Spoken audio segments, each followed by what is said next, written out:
Hey everybody, welcome to the Hammer and Nayls Show, where tonight we are going to discuss get down to Brock Purdy. Is Brock Purdy for real? Is he going to be the guy to lead the 49ers moving forward beyond this season? We're going to get all of that and more next on the Hammer and Nayls Show.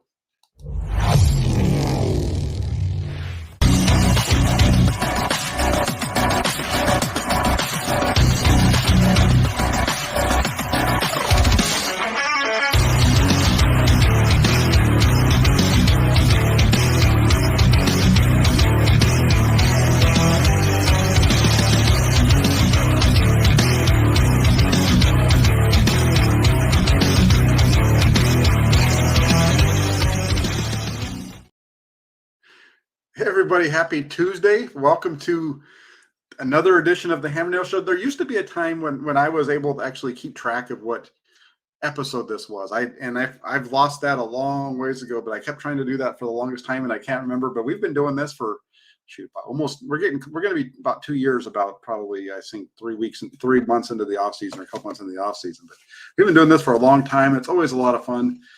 Jesse, how you doing? If you don't already know, I'm Jack. I'm the hammer side of this, and I got Jesse. He's the nail side of this, and we bring our two channels together for you guys on this one. And Jesse, how you doing overall? I'm doing good, man. And you're right. You know what? Maybe that was a sign. I should have known that the moment that you stopped with the number on the show, that maybe the relationship wasn't as good as what I thought, Jack.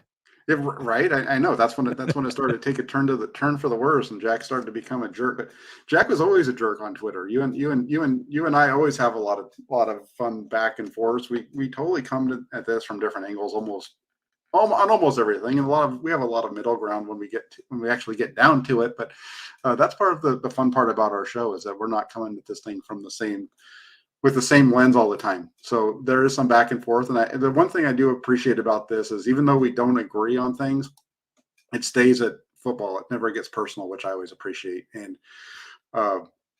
let's start this off, though, because the 49ers have won 6 in a row, and they come away with a big win that neither one of us, I know we both thought the 49ers were going to beat Tampa Bay, but neither one of us predicted the way that game was going to go. So I want to ask you to start off with tonight, Jesse. What are your takeaways from that win over Tampa Bay on Sunday? Yeah, I think, well, it's crazy because as the game got closer, and if you look at all the shows, I definitely didn't predict a blowout by any means. But as the game got closer, I just started to get more and more confident that the Niners were going to win. Not necessarily the way that they did, but I thought that they were going to win and maybe make it look a little bit easier. What I was most impressed with, well, a couple things. One, Brock Purdy. Like, let's be clear about that. This kid played extremely well. I love the way that he pushed the ball down the field. I just love the way he plays the game. It's really fun to watch. He's got, I was trying to put a finger on it. It was a little bit of Romo to him, a little bit of Flutie, just the way that he can avoid some of these hits. And he made some really good throws in that game. But so he was very impressive for one. But then the defense too. I don't think they got any sacks on Tom Brady, but they got a couple turnovers on Tom Brady. And one thing about Tom is he doesn't turn the ball over a lot. He never really has. And as he's aged a little bit, he's been even better with the ball, but not that game. They got to him. They rattled him. They got the turnovers. It was a one-sided butt kicking. And that's what good teams do to bad teams. And right now, Tampa Bay is not a good team. They are fighting for their playoff lives. And I think a lot of people really put stock into Tom. Oh, it's Tom Brady. He's the GOAT. It's going to be tough to beat. He's never lost to a rookie quarterback, and all those things go into it. But at the end of the day, the 49ers are just a much, much better team. And they showed that. And that's the best thing that's coming from this win streak, really, is they're starting to separate themselves in these games, to whereas early on, they were falling to teams that they shouldn't have, or kind of playing down to the competition. That is no longer the case. Yeah, you're right on there. Real quick, before I get started, I want to shout out Daryl Granville over here, who became a member of the Hammerheads, or the Hammer Show here. Thank you for joining the channel. I really appreciate it. I wanted to shout you out. He says, Hammer and Nail family, let's go, and that he joined. And then we also have Niner Sickness Podcast, who says, good evening, Jack and Jesse. God bless both of you. Same to you, Niner Sickness. Hope you're doing well. But as far as Sunday goes, I mean, I went into Sunday morning thinking that it could be a 49ers loss, because I did not see that that Nick Bosa was going to be playing. I actually wrote that the 49ers were going to lose 16-13. And the reason I wrote that was because I wasn't sure if Bosa was going to play at the time that I wrote the article.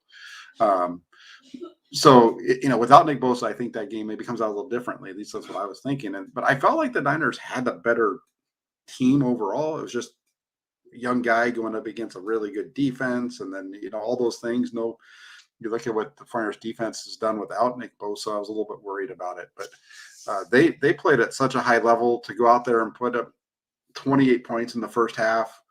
That was old school 40. That was like an old school 49ers axe kicking from like back in the, and we're going to talk about some historical 49ers teams when we get to the defensive side, but that's what those games were like. At least what I remember from back in the 80s and 90s is they'd get up on teams and they'd blow them out in the first half, and the second half is usually kind of boring for the most part because they'd be so high, so far ahead that then they'd run the ball, and just, it was the second half was just a slow slog to the end. But offensive performance was fantastic. You mentioned what they did to Tom Brady. That was just, we already know that Tom Brady's slow, but they made him look old. They made him look like they made him look older and slower than he already is.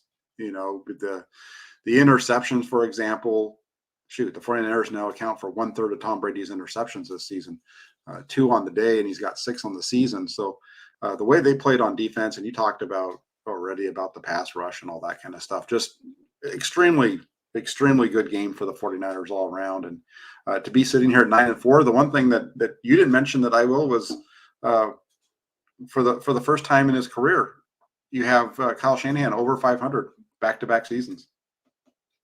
There you go. That is, yeah, I didn't even consider that with Shanahan, not to be real with you. And to do it in back-to-back seasons and come out of basically the depths of hell to make it happen. I mean, they started 3-5 last year, 3-4 this year. Yes. And just to go on these runs, it's been incredible. And I mean, shoot, I don't know when this thing's going to end, but it feels really good while they're in the middle of it.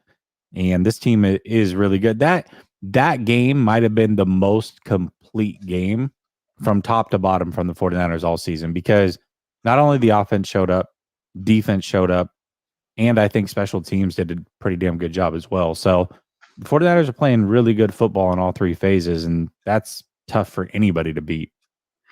Yeah, it is, and I agree with you. I think it was really good in all 3 phases. The special teams have gotten so much better as the season rolls around along, and then Ray McLeod is just getting so much better as well.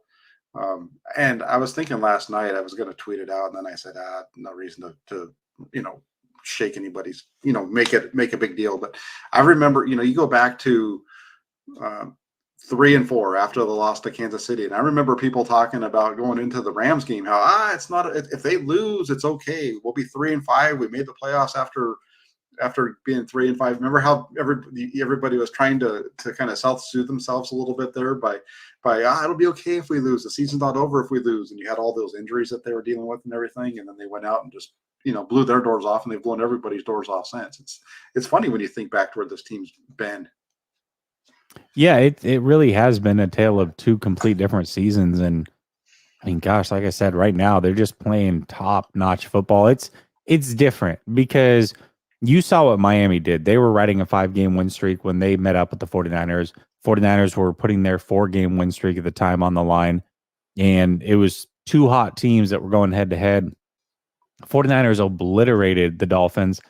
Then the Dolphins, who had beaten really 4 bad teams in a row to get there, 5 bad teams to get there, lose to the 49ers. Then they lose this last week to the Chargers. And the 49ers beat a good team in the Dolphins. Tampa, I don't think is the best team, but they are likely a playoff team.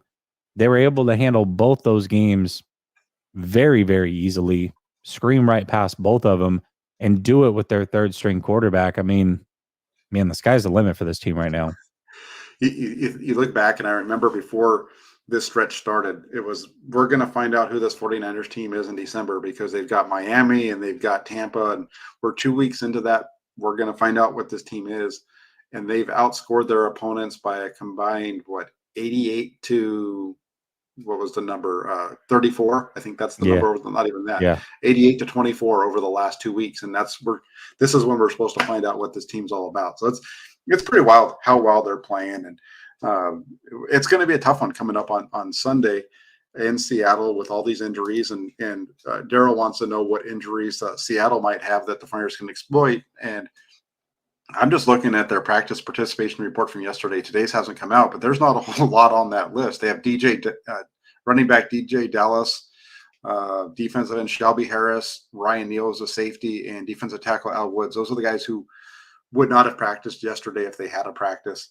But beyond that, Seattle's seems like they're pretty healthy. So as far as injuries go, I don't know if there's a whole lot that the Flyers can exploit there.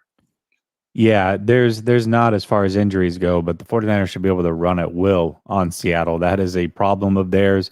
And I think just the lack of overall talent, especially on the defensive side, is starting to show through.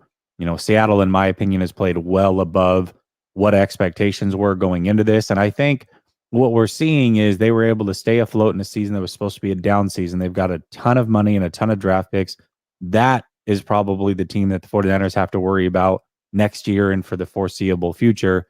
It's definitely not the Cardinals with Murray going down with the torn ACL, and certainly not the Rams, who are falling apart and might lose 3 key cogs this offseason, and Donald, Stafford, and McVay. So we'll see what happens with them. But right now, I mean, Seattle is starting to creep right back into things, and I think that rivalry is about to be really fun again for the next few years.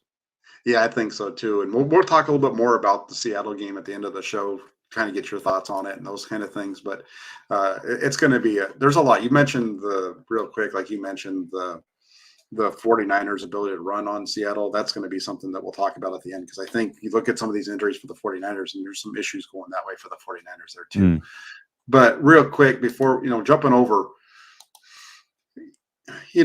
I'm going to tease you a little bit because everybody gives you a hard time. I saw your tweet. People are saying that you don't like Brock Purdy because you're the Trey Lance guy. And the reason I'm teasing you about this is because this is where you and I are different, in that you get teased because you get people, telling you that you're a hater when it comes to Brock Purdy.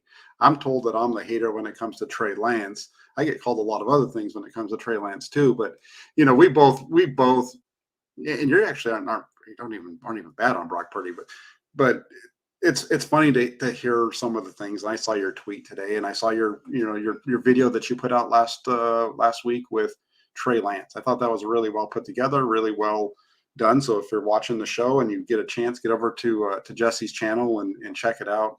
He put it out on Saturday, was it? Something like that, yeah. Sometime last week. Yeah, so it was really good. But go check it out. But after what you've seen now, you've seen basically 2 full games of Brock Purdy. Are you a believer? Yeah, I'm definitely a believer in Brock, and that's the thing is, I think it's funny because I was tasked with the question of who do I think is the quarterback of the future, and I still think that's Trey Lance. 2 games aren't going to sway me. Hell, there's probably not a lot that Brock Purdy can do that's going to sway me this year, barring winning the Super Bowl, that is going to change my mind on who should be the starter next year. That being said, it doesn't mean that I can't acknowledge what Brock Purdy's doing. Brock Purdy was the last pick in the draft. What he's doing right now is far exceeding what expectations were. But again, this is a guy that I've been on for 2 years. I had to track down a lot of stuff to prove it, that this is not just like, all of a sudden he was on the team and I fell in love with him. No, I was on Grant's show before they drafted Lance. We were talking about quarterbacks. And do they have to draft a quarterback? This was in March of 21. And I said, yeah, next year, a guy that didn't come out that I like a lot is Brock Purdy. And I have a text message from 2020 talking about Brock Purdy. I've been on the Brock Purdy train for a while, but it doesn't mean that I can't evaluate and make a decision based off of, between the 2 quarterbacks. And that's a conversation that may be premature, may irritate some people, but it is something that we have to think about. And we're going to think about every time that Brock Purdy goes out and plays. That comparison is going to continue to be drawn, and so I think that it's a fair conversation to have in small spurts. Doesn't mean that I'm rooting against Brock Purdy. Doesn't mean that I don't think Brock Purdy's really good. I just think that the future is still Trey Lance, and that's where I stand with it. Yeah, well, and I think it's going to be.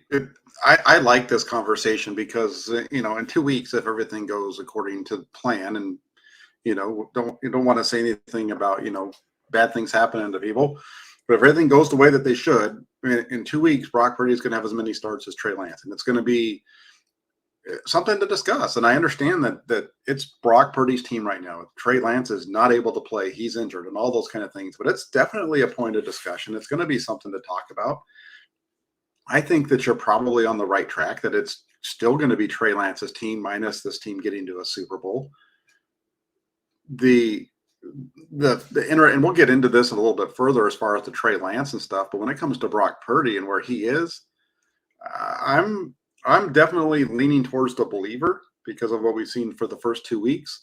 But for me, I want to see what he can do Thursday night, because Thursday night is going to be something that he hasn't been in as a starter yet in the NFL. Both of his games so far, every snap he's taken in a game that's been, other than a kneel down, has been, for the most part, has been at Levi Stadium. It's been in a friendly environment, even the few snaps he took in Mexico City at the end of that blowout.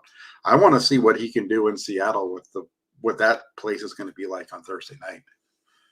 Yeah, and you know what? Honestly, again, everybody's looking at Brock Purdy as the last pick in the draft, and I understand that. And again, if that's how you're viewing him, and the only knowledge that you have of Brock Purdy is the moment that he got on this team, and you're viewing him as such, then yes, he's far exceeding expectations, and I agree with that.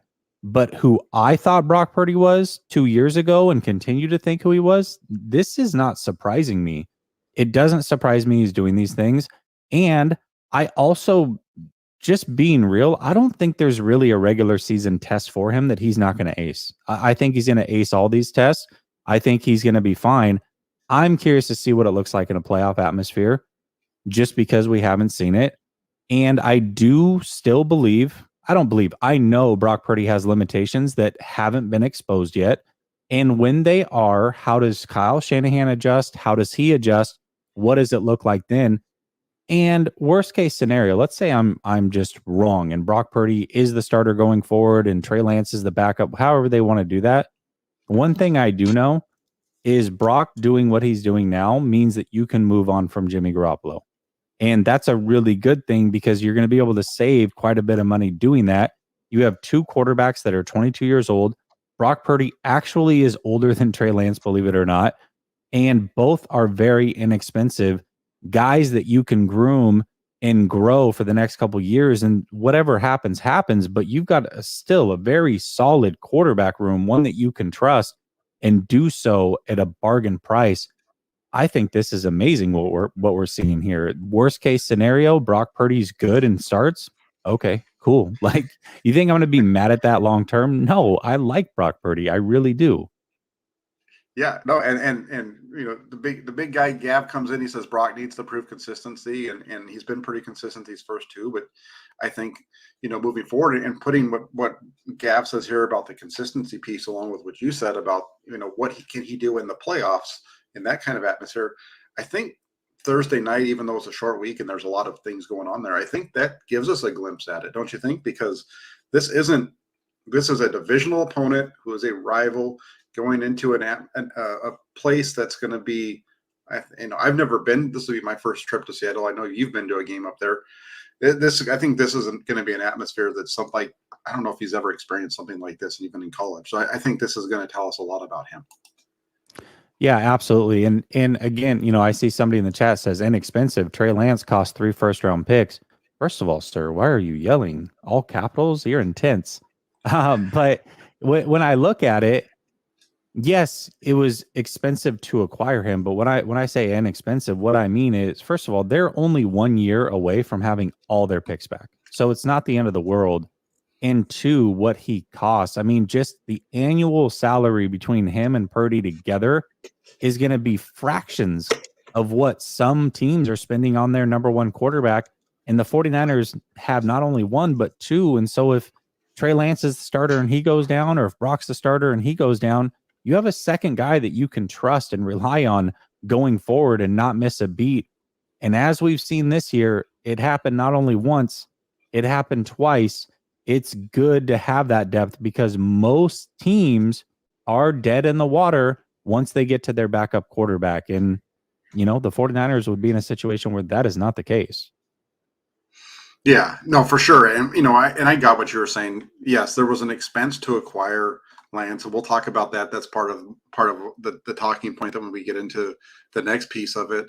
But what you're talking about is in terms of like the salary cap. So like, for example, next year, he's only going to be $9.3 million against the cap. And then you have Brock Purdy, who's probably going to be at about $1 million or somewhere around there. So you're talking about your top two quarterbacks being worth, eating up a cap hit of less than $10.5 million. I mean, there's not very many teams that are in that situation. So I totally agree with you and where you are on that. I'm just looking forward to seeing what this guy can do up in Seattle. But right now, after watching the film and what I just wrote up and everything else, there's a lot to like about Brock Purdy. And I'm definitely leaning towards the believe side.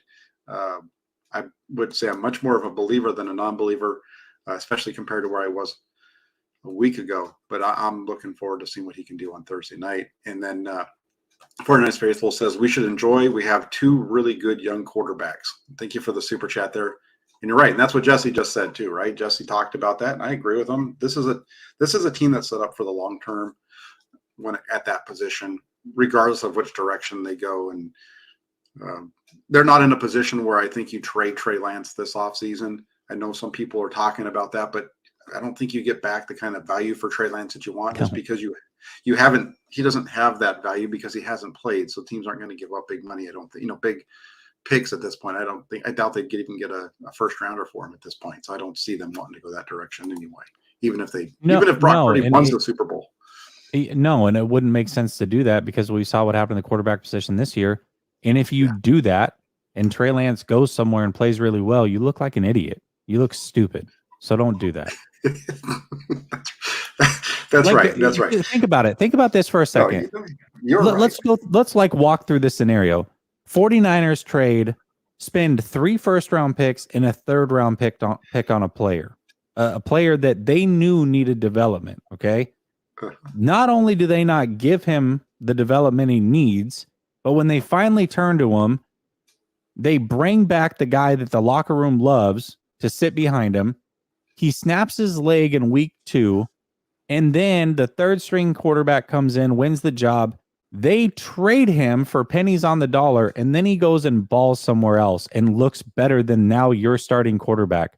How stupid do you look? That would be the dumbest thing I've ever seen in my entire life. And I'm not saying that would happen, but man, if it did, that you might go down. That might go down as like the single worst draft strategy and giving up on a player that you have ever seen in your entire life. I can't imagine the 49ers ever considering doing that. Yeah, no, you're on the right track there. The 49ers make a lot of smart decisions when it comes to their personnel, and they know that they need quarterbacks upon quarterbacks. I don't see them doing something goofy like that anyway. I know some people think that they will, but I don't see it. Greg asked the question, Jack, what would shake your belief in Purdy? I hate this. We should just enjoy the 49ers winning. The only thing that would shake my belief in Purdy, and I don't think it's even a bad performance in Seattle as much as like maybe if he has a couple of bad performances in a row. Let's say he goes up there in Seattle, doesn't play well, and then comes back the following week on Christmas Eve and plays bad against Washington, where he has back-to-back poor performances. Then you got to say, okay, well, now which direction are we trending?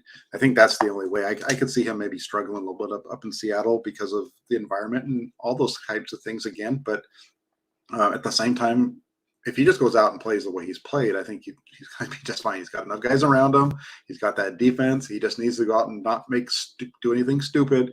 And I think the 49ers will win a lot of games with him. So that's my take on Brock Purdy as far as my belief goes. Jesse, I know you've been putting this out there for a while. The Trey Lance, Brock Purdy comparisons. What are your thoughts on all that? Like I said, I understand it. I completely understand it. And it's funny because I put out the video, and in that video, I included a tweet where I'd said, hey, through 36 throws in their career, here's what the stats are. And a lot of people forgot that Purdy played against Kansas City, myself included, to be real with you, until I went and looked at it. But so then, of course, the video comes out, it blew up. So thank you to anybody that watched it, whether you liked it, hated it, like me, hate me. 40 something thousand views for a channel my size is pretty significant. So appreciate anybody that tuned in. But then naturally people are like, whoa, give us an update. Purdy played great again. How dumb do you look? And I'm like, well, I can give you the update, but I don't think it's going to go the way that you think it's going to go. So sure, I'll give you the update. And so I did. But for me, it's content, and we're going to talk about it. I don't mind talking about it because I'd rather be out in front of a potential clash between these two and what might happen and might not happen versus waiting so long that I'm behind on the topic. But I'm truly, just as a fan, I'm enjoying the ride. I'm happy to be with where we're at now. I'm happy to enjoy it, see how it plays out, and wait until next season. But in content creation, that's not how things work. You can't do that. So I'm going to talk about it, and that's the way it has to be. No, I appreciate it. I like the information you put out. When I first read it, I screwed up a little bit with my numbers in terms of when that occurred, because I was thinking that it had some stuff to do with the Texans game, but then I went back and I realized what was going on. Somebody in the comment section in our tweets straightened me out, got me back on the straight and narrow, set Jack straight, which was good. And I think it's interesting. It's an interesting comparison. My only thing, and I hit you up with this, I don't know if I got a response back from you because some other folks joined into the thread and went in a completely different direction. But I think the question that I have for you is based off of the position in which each player, the cost to acquire, the 3 first rounds and rounders for Lance compared to the final pick in the draft for Purdy.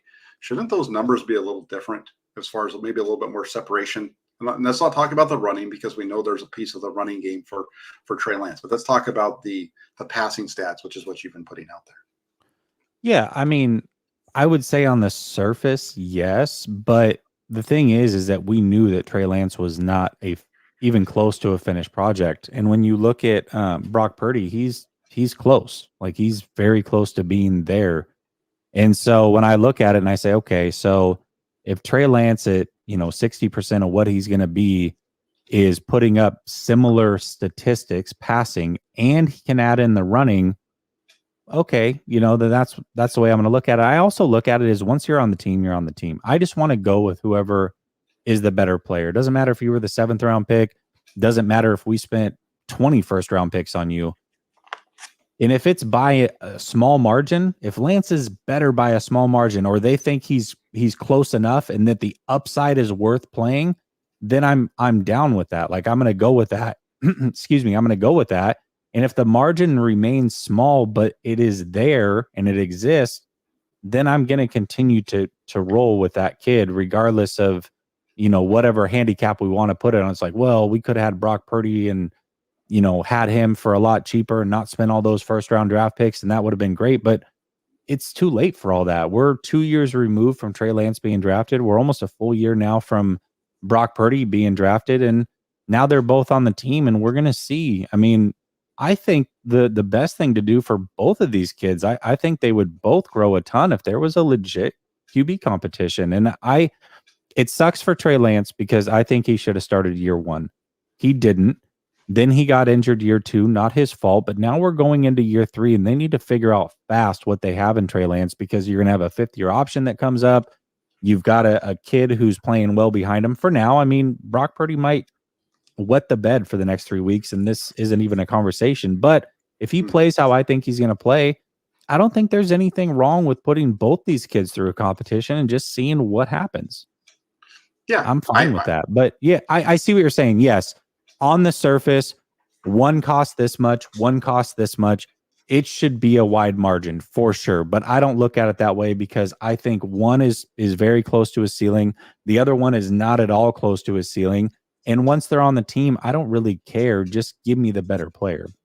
And I think what you just said right there, of everything that you said, I think that really boils down where you're coming from, is that I think you believe that the ceiling is here for Trey Lance, and the ceiling's like here for Brock Purdy. So there's that gap, and there's already here. And it's going to be interesting to see how this all plays out from that standpoint. I'm a guy who I understand the whole ceiling floor kind of thing, and maybe Purdy doesn't get to the level that you would think that Trey Lance should get to, but maybe Trey Lance never gets to that level either. So like I get it. I there's a reason why the potential is why one guy went at 1 versus the other guy going at 262 or 3 compared to 262. You know what I'm saying there? So it's an interesting discussion. Well, real quick. Yeah, go ahead. I wanted to have another question for you though. You had mentioned that there's some things about Purdy's game that you think can get exposed, and I'm interested in hearing what you think those are. Not because I'm going to debate you on it, because I don't know. I'm just wanting to hear what they are so that I can look for them. Yeah, I mean, I think that there's still a clear lack of arm strength, and maybe he can overcome it. Maybe he can't.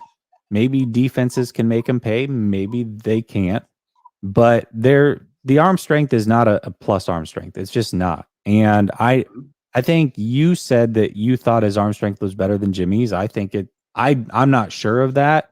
I think it's probably not, but it's, let's just say it's even. Jimmy doesn't have great arm strength either. And we saw how over time it became a hindrance to his game and what he could do on the football field and where he could place the ball and all those other things. So I think he doesn't have plus arm strength. His size, I think, can eventually be an issue. It is a different ball game when you've got to sit in the pocket. You can't rely on play action. You're gonna have to be a drop back passer and come from behind in a game eventually. I think that can become an issue. Seeing over the middle can become an issue in scenarios like that. I think he also, from what I know of him in college and what we even saw a little bit in preseason, and I think it's shown up slightly, because people are saying, hey, look, he's playing great. But there are little nuances to being a quarterback. I hate that he escapes back out of the pocket. It's something that I was not a fan of Justin Fields. I think Trey Lance, if you look at the way his pocket presence was last year versus this year, the way he climbs the pocket and keeps 2 hands on the football, I love that. Brock Purdy is more of a, hey, I'm going to escape backwards and try to make something happen Houdini style. Well, that might end up in a 25-yard sack in a crucial moment in the game. I think Brock Purdy also can be a little bit reckless with the football. I think he thinks his arm is stronger than what it is, and he'll make a boneheaded decision. It hasn't necessarily happened yet, although it kind of did. They got bailed out, I think, with the penalty. So we'll see. We'll see how it plays out. Again, I think Kyle Shanahan clearly knows these deficiencies. He's going to coach around him the best that he can. And Brock Purdy might be able to play around him, especially if other teams don't have time to really kind of figure out those deficiencies. And as this thing goes along, it might be too late. Maybe he's the beneficiary of coming in late in the season to where the film is not there and you don't start to see these things show up till next year. I don't know, but I do know that they exist. They've been there forever. So unless in 6 months somehow at the NFL level he's erased all of them, I know what types of things Brock Purdy is capable of, but I also know the deficiencies. Yeah, so I like him though. I think you're right. The size is something that's all the things that you're talking about are why he was taken where he was, right? The size, the arm strength, the recklessness with the football. That's all why he was there in the 7th round of this draft. It wasn't a strong quarterback draft to begin with. That's why the 49ers were able to take him at 262. So I don't disagree with any of what you're saying. I think the 40. I like what you said there, and that I think that Kyle Shanahan has shown the ability to work with these guys and get the most out of them. And we've seen Purdy in this last game make more throws deep downfield than we really see out of Jimmy Garoppolo this year. So we've seen him do some things that Garoppolo hasn't done in the past, and maybe be willing to take it. So all those things that you talked about are on the money for me. I think they're all there. Ted DeWitt, excuse me, Ted, I apologize. Super Chat says, nobody really knows what Trey can do. I think people are going by what Flyers gave up for him. Same is true for Brock being drafted last. That's crazy. I agree. I mean, I go back with Brock Purdy, for example, and I look at, I remember what people were saying about Brock Purdy during training camp. And you and I talked about this before. I wasn't somebody who thought that he was the best quarterback on the field during training camp. But the negative things I was seeing about him were just blowing my mind because I wasn't seeing those things showing up on the field. Yeah, that's totally fair. that's really it for me. Yeah. I get it. I get it. I think it's unfair to evaluate any quarterback based off of 4 games. And I think Brock Purdy will be the same, whether it's really, really good play or really bad play. I mean, we've seen quarterbacks who ended up not being good start out really good. And we've seen quarterbacks who end up being really good not start out really good. And so I think to evaluate on who somebody is going to permanently be after such a small sample size is, interesting to me. And to piggyback off of what Ted's saying, Texas Niner has a great comment that is kind of in contrast to that. He says, Jesse, I can't follow you down this path of the evaluation on Purdy. Purdy, as a rookie, has shown plenty of positives. I agree with you. It's hilarious that he beats Brady and we are sitting here still questioning the kid. Texas Niner, again, this is a lot of people are evaluating Purdy based off of this sample size. I've been on the Purdy train for 2 years, so I'm evaluating everything I know about him. He has played great. There is no argument from me there. It doesn't mean that I don't have questions and things that I think in his game are deficiencies based off of an evaluation of him that goes all the way back to his junior season. Yeah, and I think the one thing I will say on this is that I get that he beat Tom Brady, but he's not playing against Tom Brady on the field. They're not on the field at the same time. That's something I wrote in my write-up before the game, is that's the whole thing. And the benefit I wrote, what I said was, the positive for Brock Purdy is that he doesn't have to actually be on the field facing Tom Brady.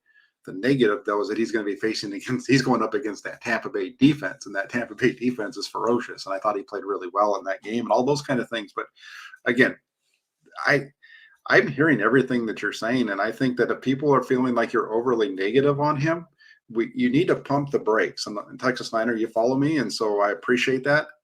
I don't hear anything that Jesse is saying on Brock Purdy as far as his concerns that I haven't already addressed. I do think that size is a limiting factor.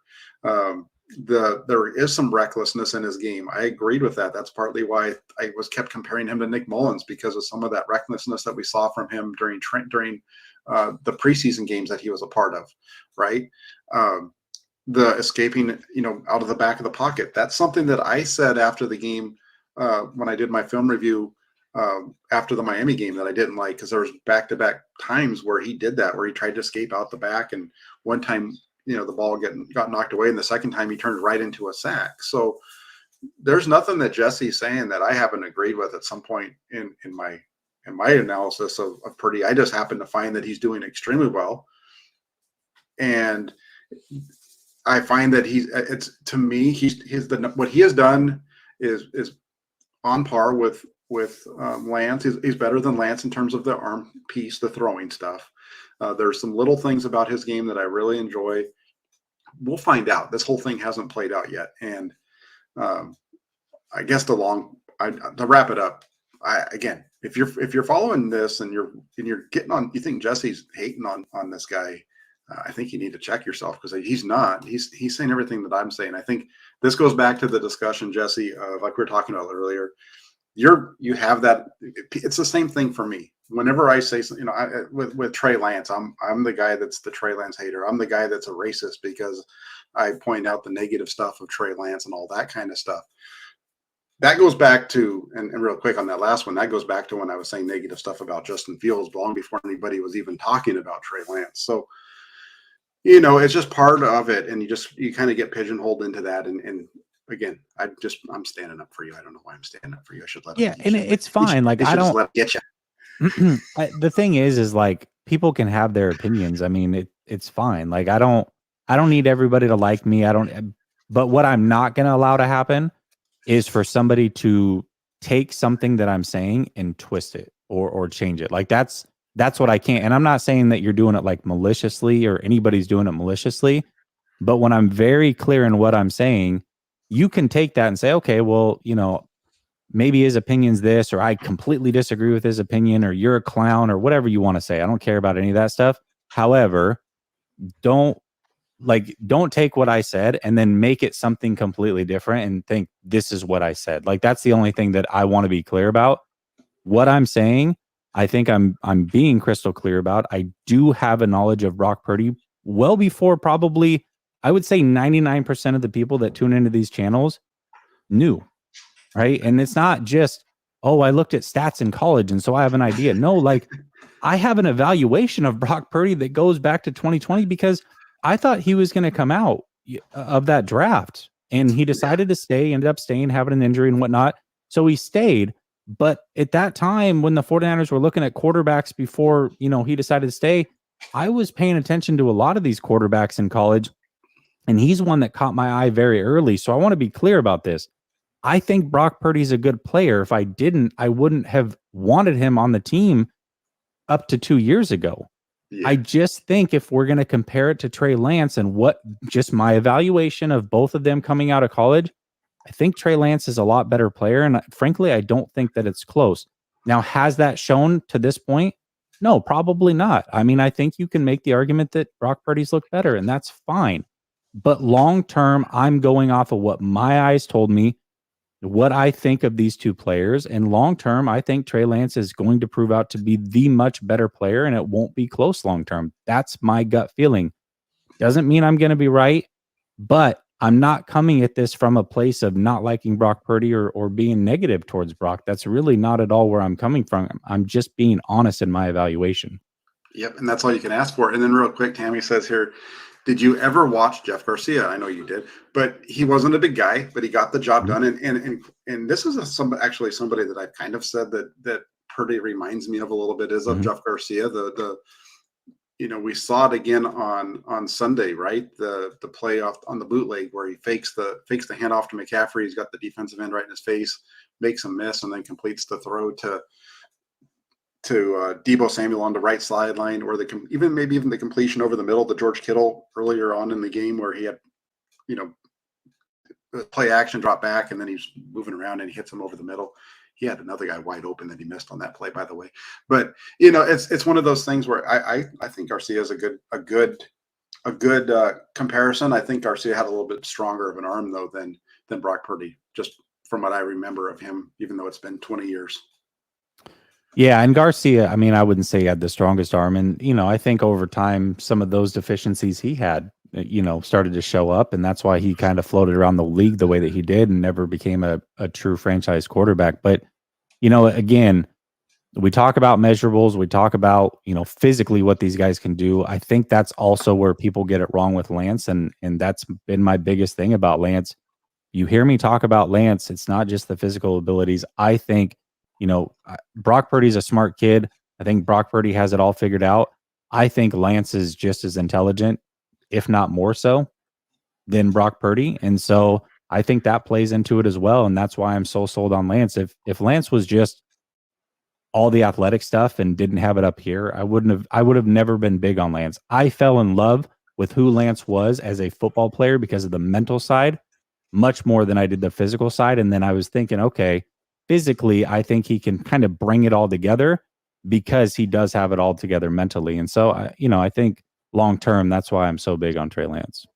Yeah, and then real quick, I'm going to go back to this one. This is one from it was put up a while ago, but Gab asked me, how much of an advantage has college football experience helped Purdy over Lance, who barely played? And I talked about this last week a little bit, and I think it's a major advantage for Brock Purdy. There's no situation. I don't know if there is a situation that you could put Brock Purdy on the field that he didn't experience in college. Kyle Shanahan kind of pointed to that. This guy played 4 years at a big time school in a big time conference, and it was a situation where he never played for the best team in the conference. He was always, he was playing for a team that always had to scrap their way through. And so that's, I think, when you look at Lance and you look at Purdy, I think that's for me, it's one of the biggest things is that you've got a guy who's done a lot of these things, and just, it's not Trey Lance's fault, but there's certain situations that he just has not been in on the football field since at least high school, if he's ever been in them, just end of game situations that you have to deal with and those kind of things. He just hasn't had to do it. And doesn't mean that he can't learn it. It just means he's never done it. So it's an advantage. It's an advantage. Sure. and sure. it's partly why he might be a little ahead right now of where Lance is.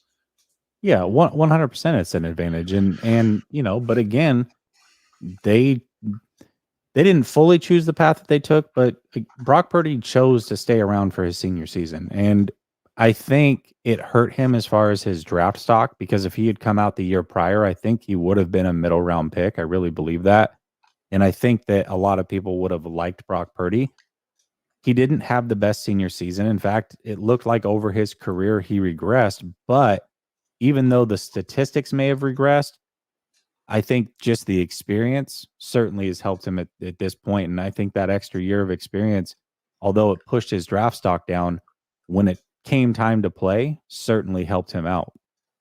Yeah, it definitely has. Let's switch gears. This is a fun topic. I know everybody is super passionate about Trey Lance and Brock Purdy in this discussion. And, I understand all that. And it's a lot of fun to talk about quarterbacks. But I think we would be remiss if we did not change this conversation a little bit and take a look at where this 49ers defense ranks in the history of the franchise. Because what they're doing right now is very good. And one of the things that I wanted to just mention, and I think I put it in the wrong spot. Here it is. This was put out by the team, and they say it's the 49ers have now held their opponent to 17 or fewer points in 6 consecutive games. That's the longest streak by the 49ers of allowing 17 or fewer points in the same season since doing so in the team's final 6 games of the 1992 regular season. So this is something that they haven't done. Even this goes back to those days of Steve Young and Joe Montana in 1992. If you were to rank this defense in 49ers history, kind of where do you think you'd put them? I mean, they're definitely they're either top 5 or right there. I mean, if you look at points per game, I want to say it's 5th. I might be off on a team or two there, but I think they're just barely in the top 5 as far as points per game. But you just look at the overall versatility of this defense, and I think a lot of it comes down to the play caller as well, because it's not just the players on the field, but can the coach use them in the proper way? And when I look at not only D'Amico Ryans, but Chris Kocurek, I mean, you're talking about 2 top-notch coaches, in my opinion.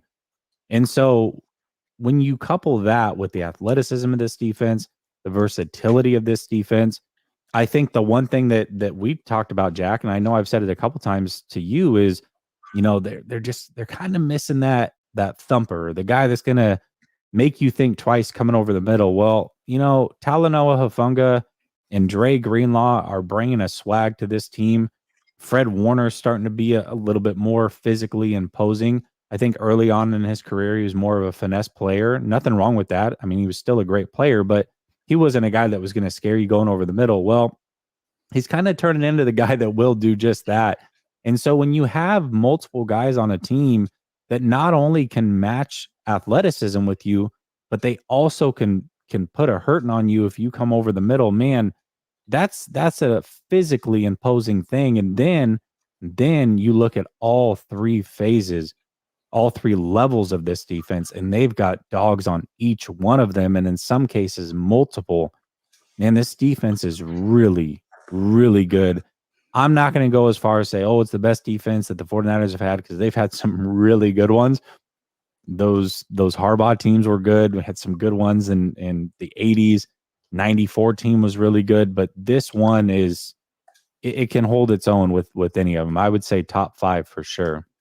I think you're right. And real quick, Gav says Dre Greenlaw is fixing to get paid. Well, that's one of the smart moves that the 49ers did, is they already paid. They said they already signed him. So imagine they got it just in time before he actually he blew up this year. Mm-hmm. He was already, I think, a pretty good linebacker, but he's really having a solid season, and they got ahead of that one just a little bit. I think that saves them some money for down the road. But so he's already been paid, and I really, where do you put this team? I mean, you got like you were talking about, like, just think about this team for a second in the defense with how they've got put together. They went out and they made their big free agent acquisition was Travaris Ward, who plays cornerback. Then the rest of their secondary, their starting free safety gets hurt in training camp. So they go out and they sign Tayshaun Gibson, during training camp as just a guy. Nobody really even thought a whole lot about that signing. I remember it happened, and I didn't think anything about it. I knew he was a veteran that had played in the league for a long time, but I wasn't expecting him to come on and be the starter and actually displace Jimmy Ward as the starting free safety all this season. So you just kind of look at that whole group, and they are just so good. But I looked through some numbers, and I've said this a number of times because people like to rip on the 49ers quarterbacks.